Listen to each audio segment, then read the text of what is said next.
Hello, and welcome to a quarterly romance book club. My name is Desiree. You are on my channel, Libri Labra. You can also find me in a bunch of other places like Instagram, TikTok, Threads, and well, here. And I am joined by my co host, Chloe from Brunette Bibliophile.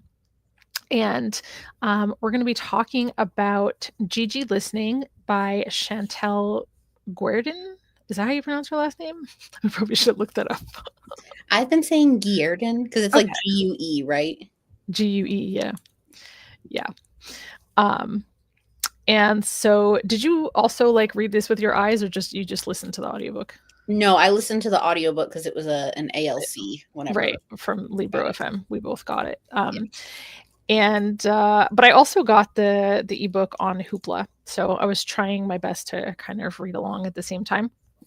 But we're going to talk a little bit about initial thoughts and then we will jump into spoilers. So this was your pick. I know part of the reason was, you trying to get through reviewing Yes. ALCs, I'm sure. I believe I didn't unlock that cheat code however many years ago because I even told Kat too that a lot of the picks that I'm sending for BookTube Chicks are books that I need to review. So yeah. Okay, I gotta harken back because it's been like 2 or 3 weeks since I read it. Um Overall, I enjoyed it. I think I'll double check, but I'm pretty sure I gave it 4 stars. And it it was a good book, like an enjoyable time while I was reading it. However, I do think it is something that I am going to forget about, or something that's like a library read for me. Um, it's not like a new favorite. Does that make sense? But I mean, 4 stars. It was a vibe while I was reading it. So you don't feel like you want a trophy copy of this? Exactly. Like I will possibly pick up other things from this author, but it's not like a I need to have it kind of thing. Speaking of that really quick, does she have anything else out? I don't know. Let me look. I'll check. I'll check my rating and I'll check the author page. So I had like mixed feelings listening to this book. I think I mean, who knows? My emotions are all over the place. I have my period this week. So like I think I was just kind of like irritated with the premise of it for for a while, and I was trying to reflect on that because I don't know if it's necessarily just a premise, but the fact that like part of it reminds me of something that I would do and it just made me so angry. Like a younger version of me, it just made me really angry that I was like, girl, you fell in love with this dude's voice and you're going like overseas. I could definitely see this as like a younger Desiree, but then also like let's just jump right into spoilers here real quick. Okay. Getting mad that the tour guide person is not him and had it like there was like an emergency and he had to uh not be the tour guide for a few days. Just I don't know. The fact that there was like she was just putting all her eggs in that one basket and like clearly life kind of did its own thing anyway, which I'm glad because I probably would have been more upset if it had ended uh the way the main character was hoping for it to end. But I don't know. I just went back and forth. So I think I'm glad she came to like a point of reality. Because here's my thing. Well, here's part of the thing is that your friends put their money into buying you this trip, this tour. And I feel like she was like, as soon as she found out that it wasn't, I can't even remember his name. As soon Wait, as it was like the audiobook narrator, the guy, Zane? yeah, Zane. Zane. As soon as she found out like Zane had an emergency and he's not going to be leading it at least for like the first couple of days, she didn't want to do anything then on the tour. And I'm like, you are on this fancy trip that was paid for you by other people, you need to do it. Like, this could be like a once in a lifetime thing. So we got Margaret Pernard in the chat, and she said that it looks like Chantel has a few other books. There was only one other one I recognized. It was a Christmas book. It happened one Christmas. You might recognize this cover as well. Yeah. But that's the only other cover I'm recognizing. So are they all romance? I don't think so. Some of these, I can't even tell if this is like a YA or something.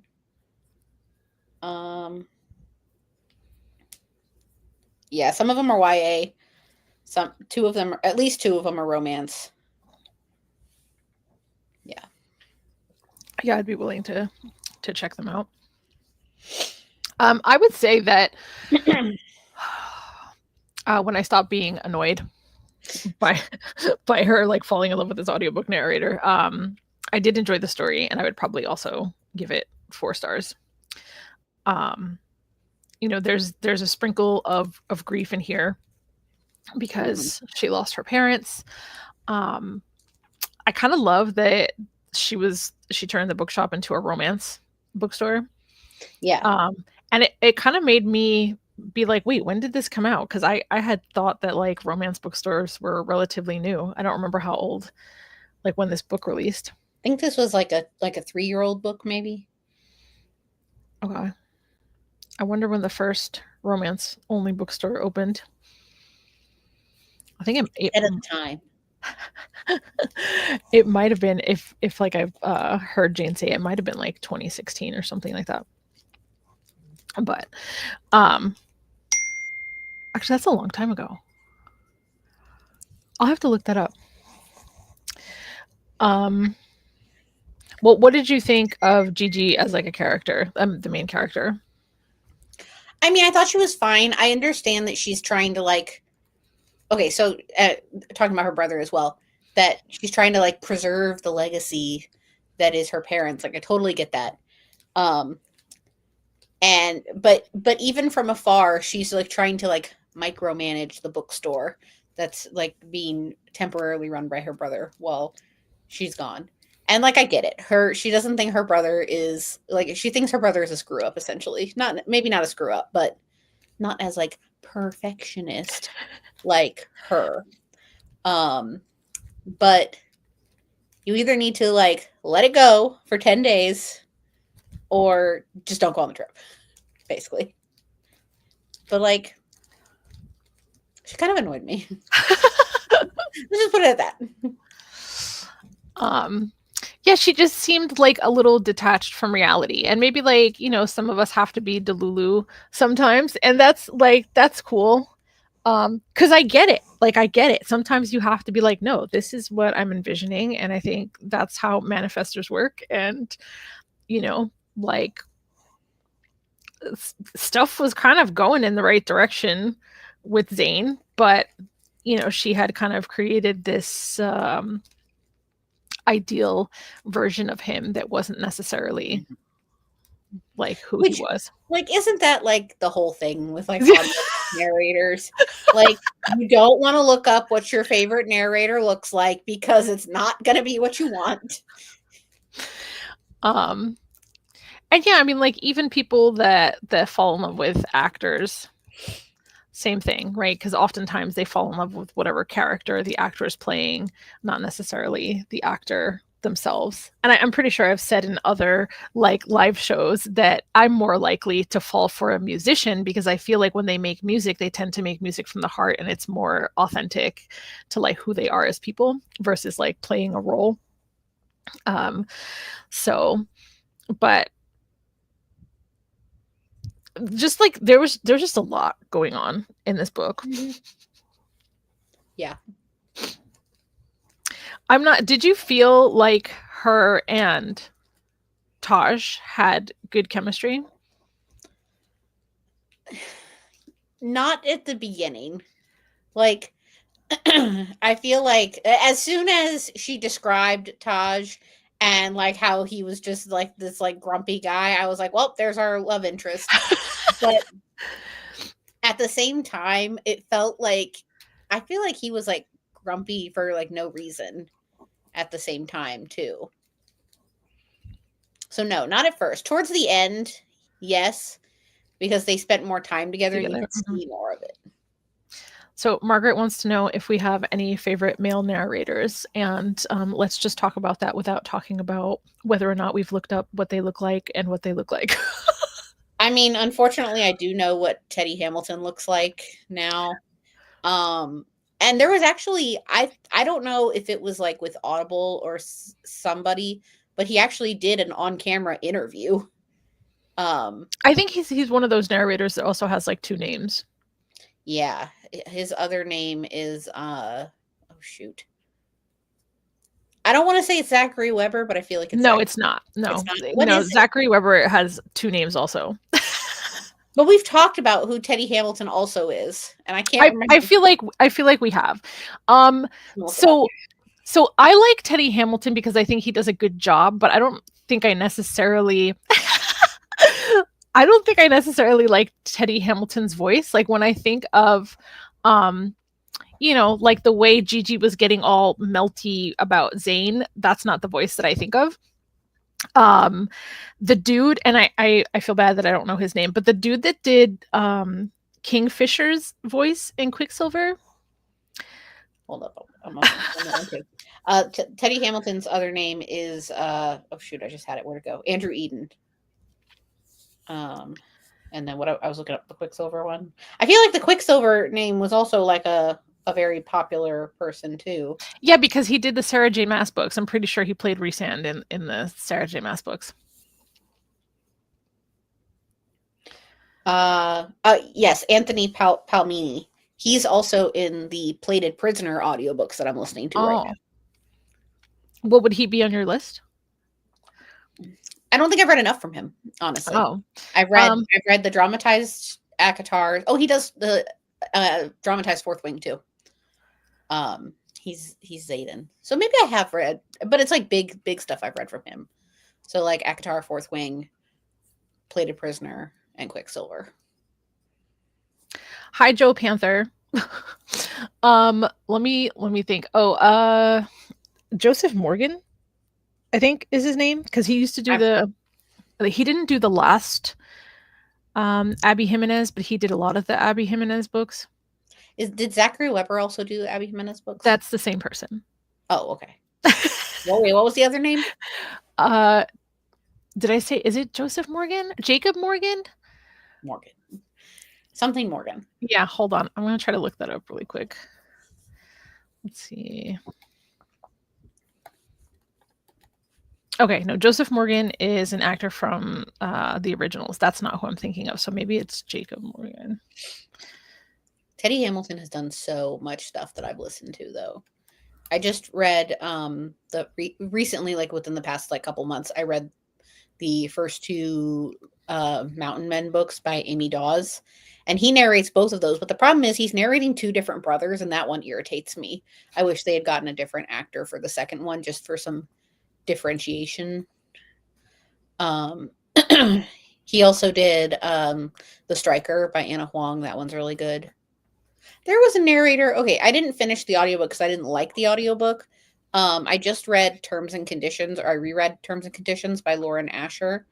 And I started with the audiobook, and I liked his voice. I didn't like her voice doing the male voice. I wish it had been a duet. But I can't remember who that is. I need to look that up. But he has a nice voice too.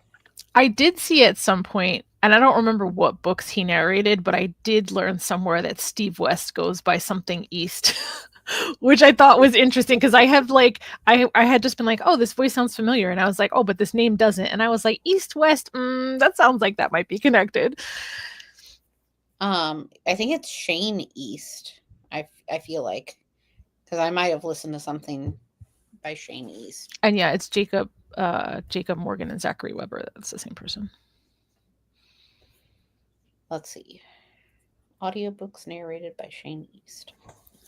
Let me see who did Oh, Shane East is on the new. I haven't listened to it yet, but the new Sierra Simone, American Queen, American Prince, and American King. I think Teddy Hamilton is also on those too, as well as some like new voices. Um, while we're talking about narrators, really quick. So a couple months ago, I went and saw Sierra Simone at Stevie Lit, and her and Flavia were talking about the redone audiobooks for American Queen, American King, and American Prince. And it has Cheney's Teddy Hamilton, Julia Whalen, and two brand new voices or voice actors. And she said that the way that they recorded them, because it was done by Audiobrary, which is owned by Julia Whalen, Right. the way they recorded it is they did it in timeline order. So I think like the scenes might have been out of order. I've never read this series before, so I don't know if like any of them are prequels or whatnot, but they did it in out of order to where it's like the way they were reading it, you could tell they were getting more into character and more like the characters were more in love as they recorded it, and then they like spliced it all together, I think. Oh, interesting. Yeah, I'm actually, this the book that we just read, Gigi Listening, was only like one narrator, but Mm-hmm. the person that was in The Fall Risk by Abby Jimenez, his name is Connor Crace. He's pretty good too. Oh, I did see that video that Julia Whalen was doing something about how to do a sexy male voice. I didn't watch the whole podcast, but I think it was with Poland Banana Books Mm-hmm. and Tashopolis. And so I saw the clip, but there was a whole podcast. I didn't watch the clip, but I think I saw it like when I was scrolling, maybe. Yeah, it was funny because Christine was just being really silly and couldn't even like get into character enough to attempt it, but Natasha did. I didn't hate the male voice on this narrator though. Like I also think it's kind of different with doing the accent as well. Because there's more contrast. Does that make sense? Yeah. What do you think about like the supporting characters in this? Like, was there anybody that There's like so many. stood out to you or were like really memorable? I actually kept getting two of them confused. I who was it? Charlotte, who was like the one that ended up like going on a date with Angus towards the end, and the one that ended up that was like part of the queer couple, one of them. I kept getting them mixed up, and it was too much. I like that we had a variety of characters in this tour group, but it was hard for me to keep up with everybody. Well, considering this was like an audiobook read for us, and it was about like following an audiobook narrator, we should probably give this narrator their props, and it was narrated by Natalie Nautilus. I wonder if I've read anything else that they've done. I feel like you have to. I wonder if Libro lets me search for audiobook narrators. Well, it will, but there's only oh, there we go. I got it. It only showed me two at first. Oh, she does Behooved. I just got that from the library. Oh yeah, I've listened to One Last Stop before. I listened to I Kissed Shara Wheeler, The Heart Principle. Oh yeah, there's a bunch. And I've read at least 3 of them. Yeah, I feel like I've heard her voice quite a few times. I think I did listen to Behooved, and then also I read, I think the book was called Single Player, recently, which was about like gaming, and it was a book that I read for Queer Book Club. So that was pretty cool. And she narrated that. Oh yeah, a ton X's and O's.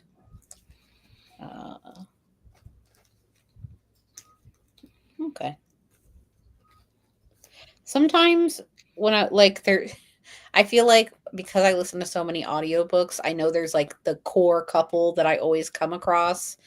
But then there will be times where I'm listening and I'm like, I know this voice. Have I heard this voice? What else have they read? Right. And then it can be a little confusing because sometimes they go by different names. But like, yeah, I can usually recognize them pretty quickly. And I think like the instant that I start an audiobook and I hear that Julia Whalen is narrating, I'm like, yes. I'm reading one with her right now because I'm reading Bury Our Bones in the Midnight Soil. And she narrates that. What were you like? How were you expecting this story to go down?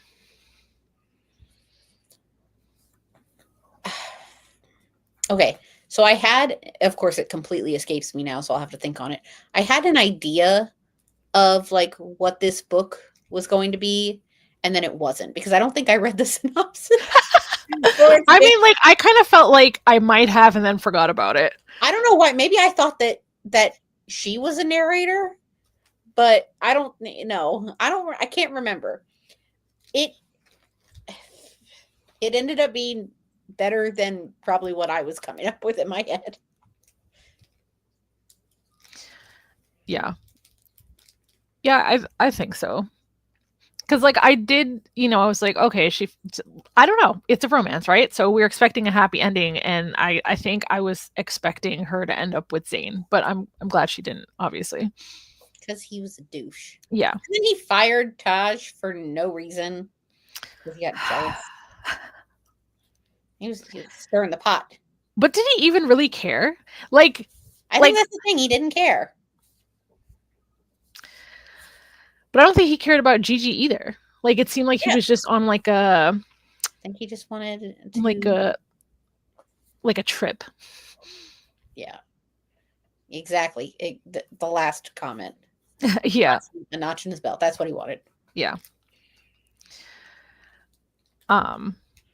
And when he was like asking her about her parents, and she was like, "Oh, he cares. He's listening." Blah, no, blah, blah. I was like, "No, he's gonna use this against you." Like, is what I was thinking that whole time. I was like, "Girl." I don't know. Maybe I just don't trust men. But like reasons.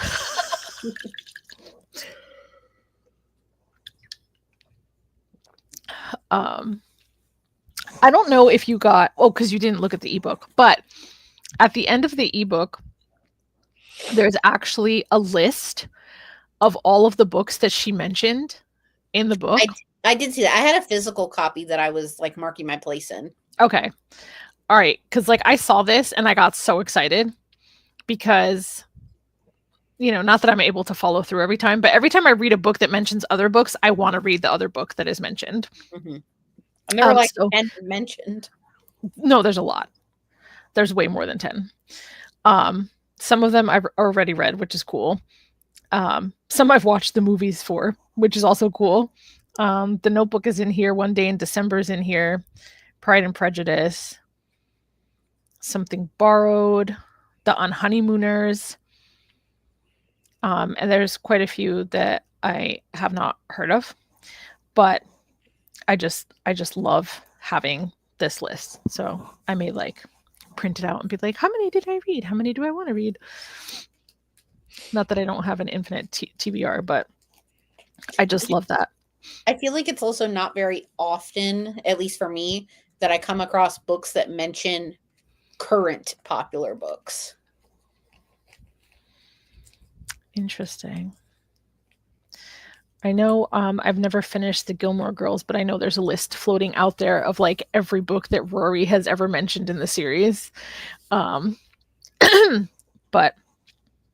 I don't know. I also like books that are like meta in this way, where they talk about books, or whether it's like audiobook narrators or whatever. That one book by Julia Whalen was really good. What was it called? Thank You for Listening. That one. I'm wondering if that was why you thought that she was an audiobook narrator. I was thinking that too. I know I have it on my shelf somewhere, but I don't see it. But yeah, I was also thinking that as well.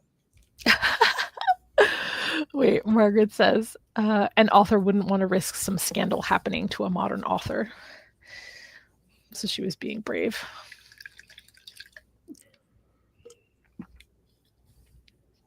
Yeah, right. You include something in there and all of a sudden forget about it. That person's getting canceled, then your book's getting canceled. But um so Taj went to Oxford and and then he's going to medical school.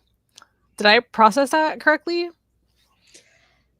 Well, remember when Angus was having the medical emergency and they got, their version of 911 on the phone and he just starts spouting medical knowledge into the phone?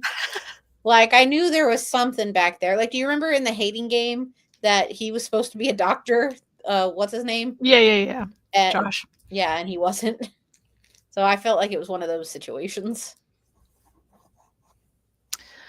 Um did you expect him to like show up at the end?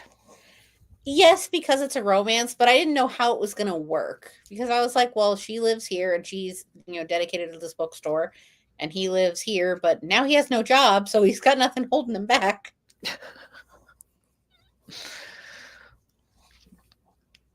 Um is there any part of the book that, well, because you probably read this way before I did, it's a little bit fresher in my mind, but is there any part of it that as you were reading you were like, oh, I need to bring this up? Or Nothing that's on the top of my head right now. I think I read it like the week before we were supposed to have the live show, and I can't, and I left my notes out there, so I don't even know if I took notes at all. I know I'm a little traumatized by her losing those voicemails. Oh yeah, the voicemail, because what's his name?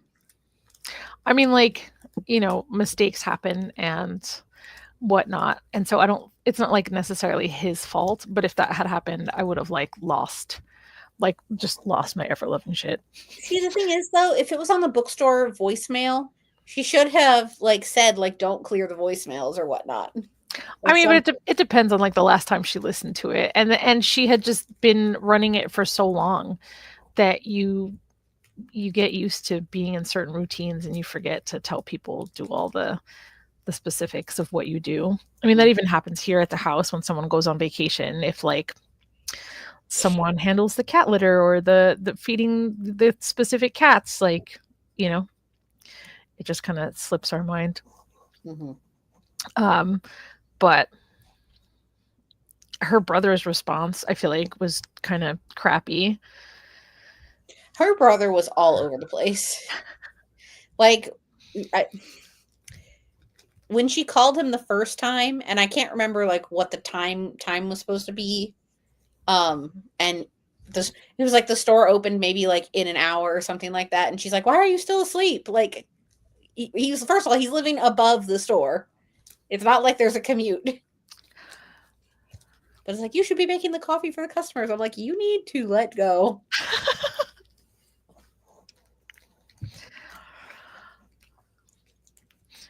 I don't know. It's hard, right? Because she obviously cared about the bookstore in a way that he didn't. Um, and it meant a lot to her. But him just being like, I don't know. I don't know. Just the way he went off on her. He was like, "You collect things. It's like you can't. They're dead."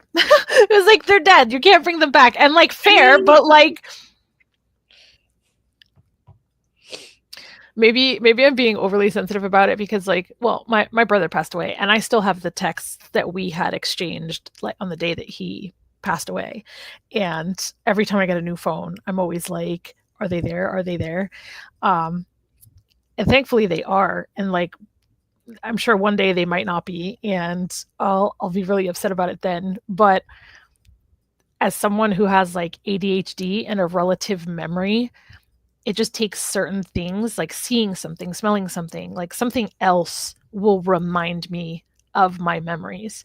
And so I can understand how that voicemail was like so important to her.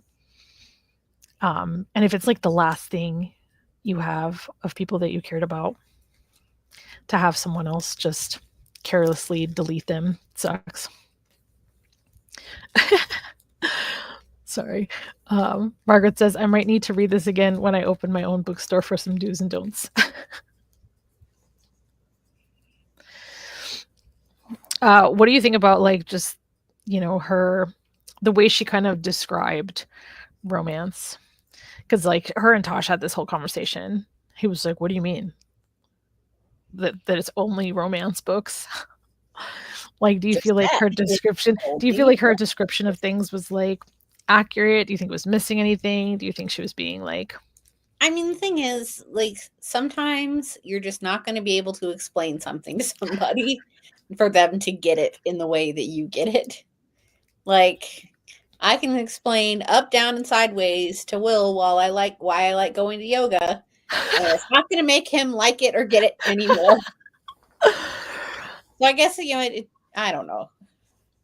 It's all about perspective, I guess. I Maybe like don't okay, so I have a perfect example here actually. So I got my tattoo yesterday, know. Hmm. and it's my third one, and Will has never said anything really about me getting tattoos. But on Friday, when was it? Okay, I got it yesterday. So Friday night I was going to bed, and he was like, "Are you sure you want to get a tattoo?" And I'm like, "Yes, it's already partially paid for. That's non-refundable. I'm I'm getting assuming he doesn't have any, right? He doesn't have any tattoos. Okay. it." And then yesterday I was like, "Look," and he was like, eh. And I was like, what's up?" And he's like, "I just don't like tattoos." And I'm like, "Okay, that's fine, but like you don't have to like them to be excited that I'm excited about something." Yeah. Um, I think what's interesting is that I have had quite a few people like comment on my love of romance books. And like when I say for it to be classified as a romance, it has to have a happy ending. And then like dudes will argue with me like, well, that just makes it predictable. Okay, yeah, that's the point. Like I know that when I go into a romance, I'm going to get that happy ending and it should be like that. Like we can call other things a love story, um women's fiction, whatever, like whatever else it falls into is fine, but like I need to have that happy ending. And I've noticed recently that like some books have been pitched as romances that don't have that happy ending, and that's just like super upsetting. But what I think is funny is just that sure it might be somewhat predictable, but like how is that any different than like a mystery?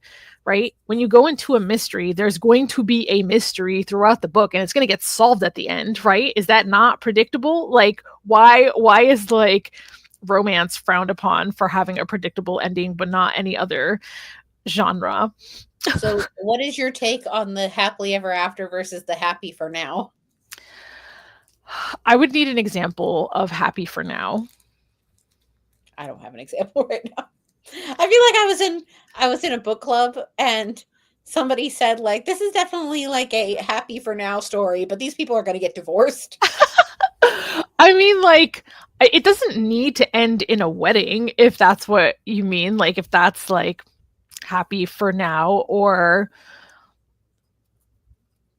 I don't know. I don't know. Like, that's why I need an example because I can't think of a like a happy for now. I don't have one right now. I can't even remember what book club it was that we talked about that at. I mean, I guess for me, just the happily ever after, and I get how that sounds like marriage, but like the couple just needs to end up together, right? The book Yeah. needs to end with them together. Like What no is one your dies. So I think a lot of people, like, depending on the book, would say like, okay, they're together at the end, but like it's not gonna last.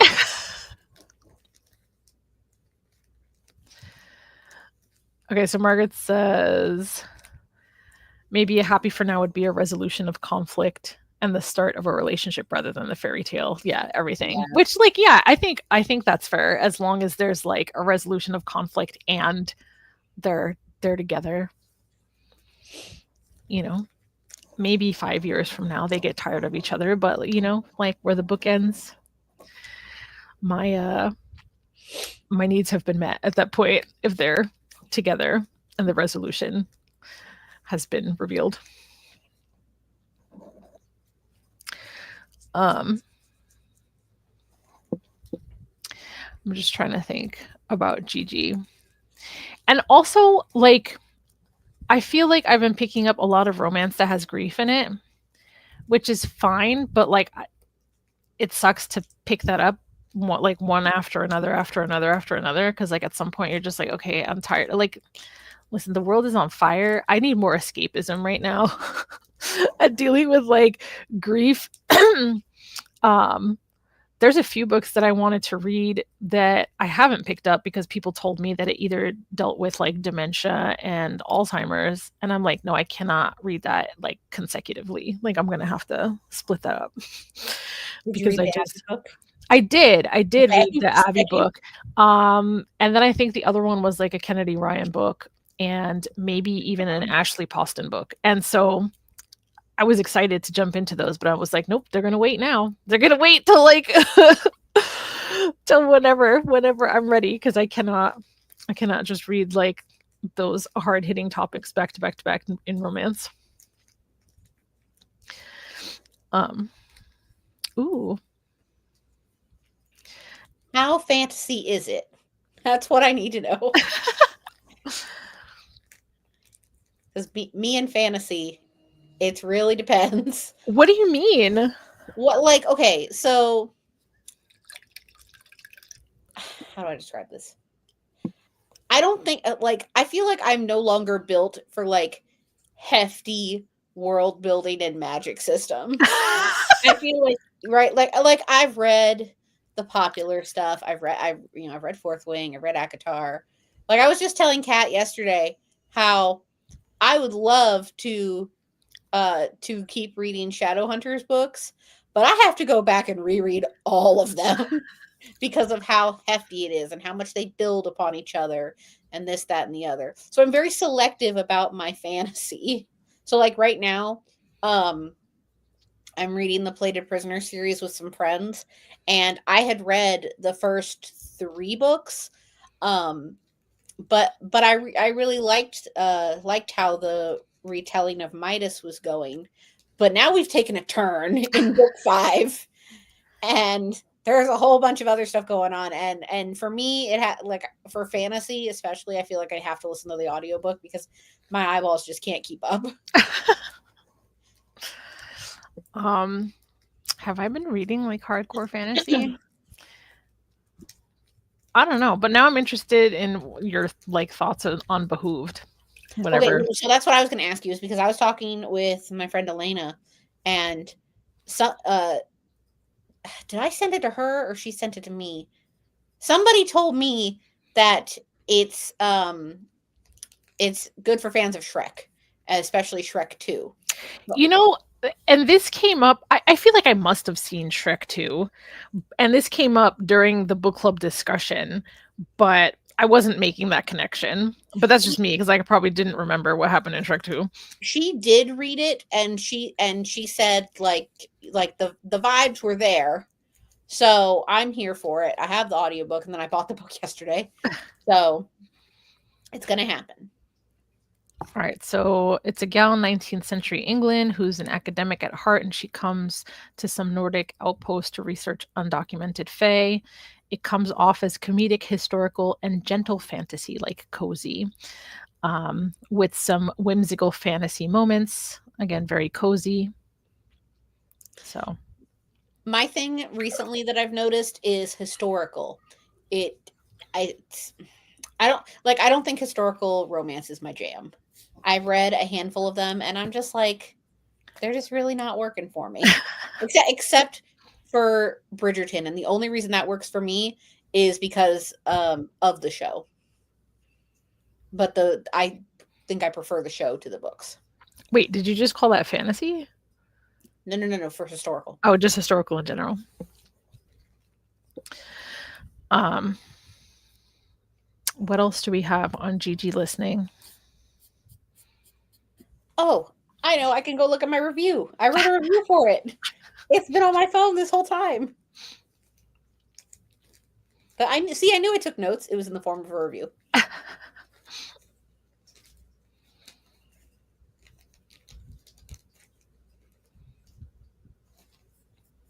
while you do that, I'm going to poke at this author's other books. Okay, yeah.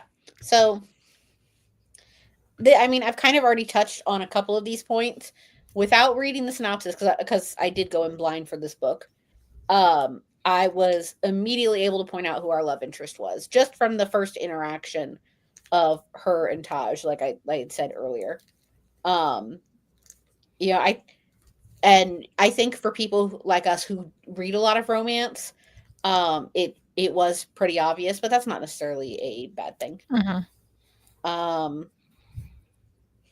I'll say a lot of the stuff I said in my review, I've already kind of said here, is that yeah, I think it was a good book, but it's probably not going to be very memorable for me. All right. I don't know if I have like too much more to say about it. So if you wanted to kind of do final thoughts, and then maybe we can share what we're reading for the next quarter. Oh, I have it like within reaching distance. Oh, good. I'm glad you have it because I think I have it buried somewhere. It's buried under some others, but I think okay, if I got it, okay. But yeah. So just to recap, what I felt about Gigi listening, it does have grief.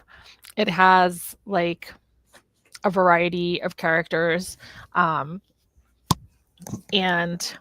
I think I was a little bit annoyed with it in the beginning because of the premise, but that's like a me thing. That's just like a me problem. I think it was just showing me a mirror in a way I didn't want to see. And I did enjoy it. I give it 4 stars, and I would check out other stuff by Chantel Guertin. It looks like maybe her newest book is called Two for the Road. Oh, wait. Is that a follow-up? Hold on. Hold the phone. It looks like it is. Which one did you say it was? Two for the Road. It says, sometimes there are detours on the road to love. Beyond the walls of her romance bookstore, Gigi Rutherford is out of stock when it comes to her own love interests, and instead of enduring one bad date after another these days, she'd rather curl up at home with her favorite audiobook. Wait, is this the same thing, but like a different... Where are you? I don't even see this. I'm on her website. Hold on a second. Hold on.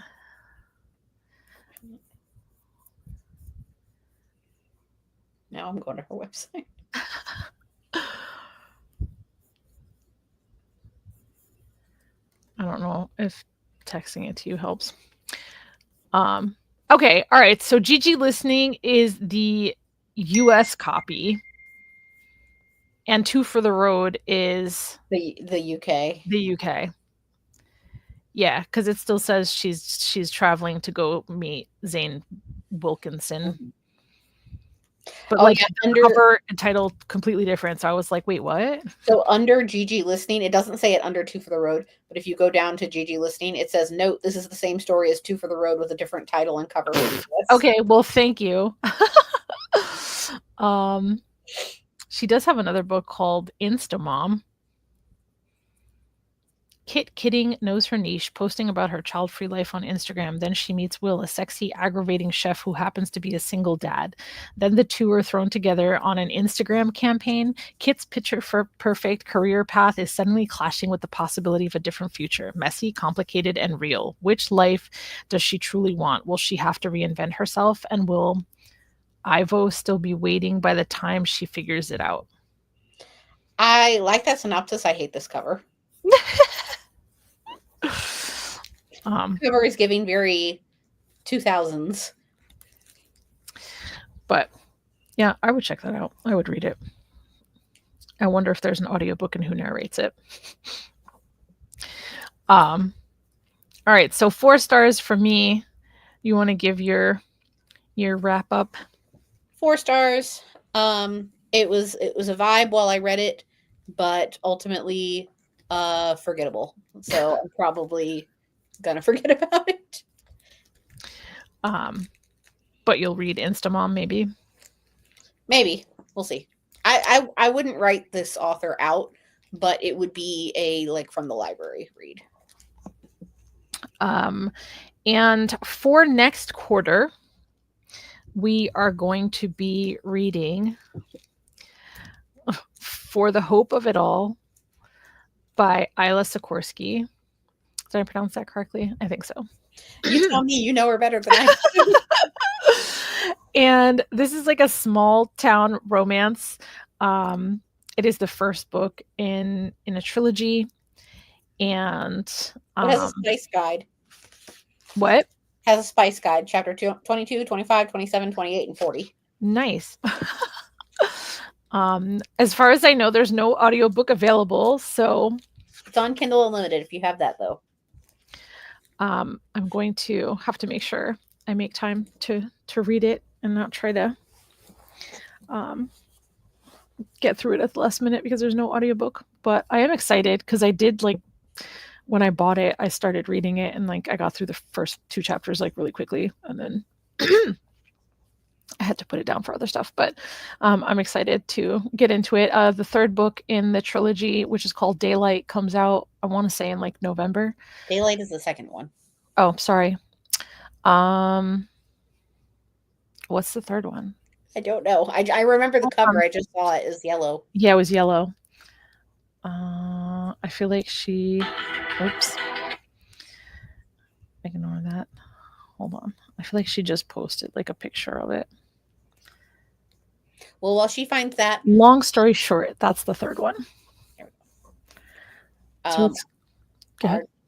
Our tentative live show date is November 2nd at 6 p.m. Chloe doesn't know, she hasn't watched it yet. What? K-pop Demon Hunters. I'm watching. Okay, so actually, this is what happened. So my husband and I do a movie night every week, and the movie for next week, we can't get from like the library or streaming or anything. So I changed it to K-pop Demon Hunters. So we're gonna watch it next weekend. Next weekend? Oh my god! I just watched it for the second time last night. Next weekend. That's so far, dude. Girl. But anyway, listen. The reason that even started playing was because I opened up Instagram and like someone had just sent me. Oh my god, Margaret, please send it to me. Yes, I will do that book tag 100%.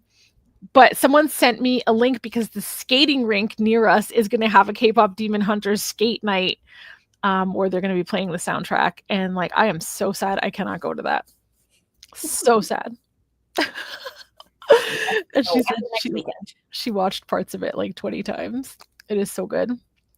I rewatched it for the second time, and there were so many little details that I missed the first time. I was like so excited to have seen them the second time, and I'll watch it again. It was that good. All right, so you did get the tentative date out, right? Yes, November 2nd. Okay, November 2nd. All right, so like Chloe said, you can get For the Hope of It All on Kindle Unlimited if you want to join us, and we'll likely be talking about it on November 2nd. So thanks for joining us tonight, and have a wonderful Sunday, everyone. And Margaret, please, I'm going to go to your channel now. I'm going to go look for that tag. All right, everyone, take it easy. Bye.